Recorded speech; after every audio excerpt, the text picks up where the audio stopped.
Chapter 71. Of many words joined together, as in sentences, and verses, and of the virtues, and restrictions of charms.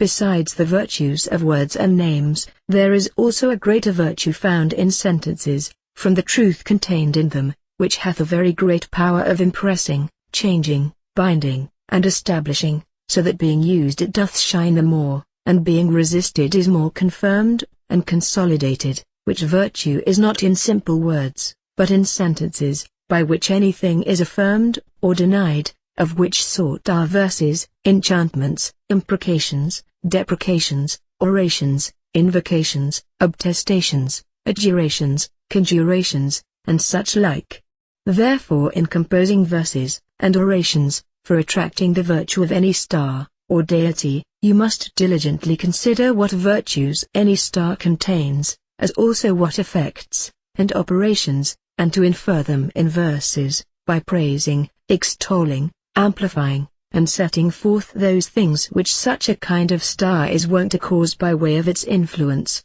and by vilifying, and dispraising those things which it is wont to destroy, and hinder, and by supplicating, and begging for that which we desire to get, and by condemning, and detesting that which we would have destroyed, and hindered, and after the same manner to make an elegant oration, and duly distinct by articles, with competent numbers, and proportions. Moreover magicians command that we call upon, and pray by the names of the same star, or name, to them to whom such a verse belongs, by their wonderful things, or miracles, by their courses, and ways in their sphere, by their light, by the dignity of their kingdom, by the beauty, and brightness that is in it, by their strong, and powerful virtues, and by such like as these. As Psyche in Apuleius prayers to seers, saying, I beseech thee by thy fruitful right hand, I entreat thee by the joyful ceremonies of harvests, by the quiet silence of thy chests, by the winged chariots of dragons thy servants, by the furrows of the Sicilian earth, the devouring wagon, the clammy earth, by the place of going down into cellars at the light nuptials of Proserpina, and returns at the light inventions of her daughter, and other things which are concealed in her temple in the city Eleusis in Attica.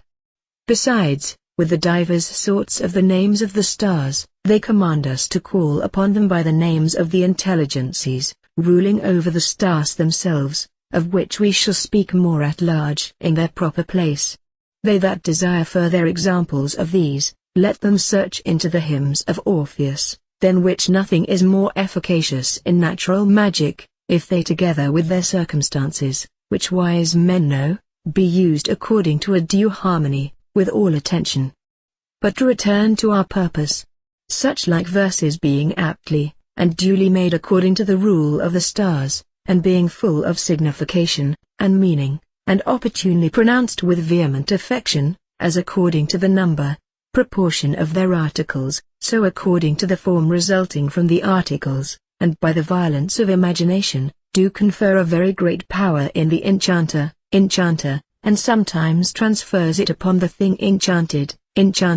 to bind, and direct it to the same purpose for which the affections, and speeches of the enchanter,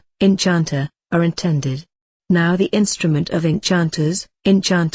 is a most pure harmonical spirit, warm, breathing, living, bringing with it motion, affection, and signification, composed of its parts, endued with sense, and conceived by reason.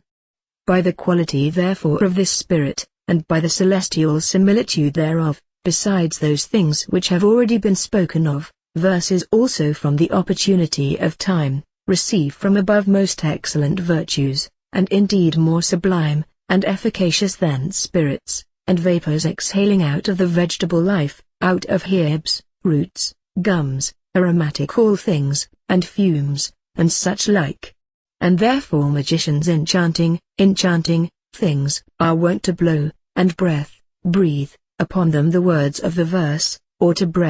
breathe, in the virtue with the spirit, that so the whole virtue of the soul be directed to the thing enchanted,